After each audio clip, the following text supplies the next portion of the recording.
Galatians chapter 2. 14 years later, I went up again to Jerusalem, this time with Barnabas. I took Titus along also. I went in response to a revelation and set before them the gospel that I preached among the Gentiles. But I did this privately to those who seemed to be leaders, for fear that I was running or had run my race in vain. Yet not even Titus, who was with me, was compelled to be circumcised, even though he was a Greek. This matter arose because some false brothers had infiltrated our ranks to spy on the freedom we have in Christ Jesus and to make us slaves. We did not give in to them for a moment, so that the truth of the gospel might remain with you. As for those who seemed to be important, whatever they were makes no difference to me. God does not judge by external appearance. Those men added nothing to my message. On the contrary, they saw that I had been entrusted with the task of preaching the gospel to the Gentiles, just as Peter had been to the Jews. For the God who was at work in the ministry of Peter as an apostle to the Jews was also at work in my ministry as an apostle to the Gentiles. James, Peter and John, those reputed to be pillars, gave me and Barnabas the right hand of fellowship when they recognized the grace given to me.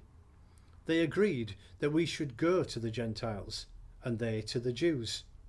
All they asked was that we should continue to remember the poor, the very thing I was eager to do. When Peter came to Antioch, I opposed him face to face, because he was clearly in the wrong. Before certain men came from James, he used to eat with the Gentiles. But when they arrived, he began to draw back and separate himself from the Gentiles, because he was afraid of those who belonged to the circumcision group. The other Jews joined him in his hypocrisy, so that by their hypocrisy even Barnabas was led astray. When I saw that they were not acting in line with the truth of the gospel, I said to Peter in front of them all, "You are a Jew, yet you live like a Gentile and not like a Jew. How is it then that you force Gentiles to follow Jewish customs?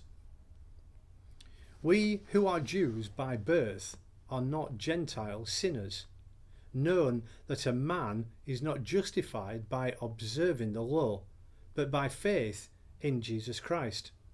So we too have put our faith in Christ Jesus, that we may be justified by faith in Christ and not by observing the law, because by observing the law no one can be justified. If while we seek to be justified in Christ, it becomes evident that we ourselves are sinners, does that not mean that Christ promotes sin? Absolutely not. If I rebuild what I destroyed, I prove that I am a lawbreaker. For through the law I died to the law, so that I might live for God. I have been crucified with Christ, and I no longer live, but Christ lives in me. The life I live in the body, I live by faith in the Son of God, who loved me and gave himself for me. I do not set aside the grace of God, for if righteousness can be gained through the law, Christ died for nothing.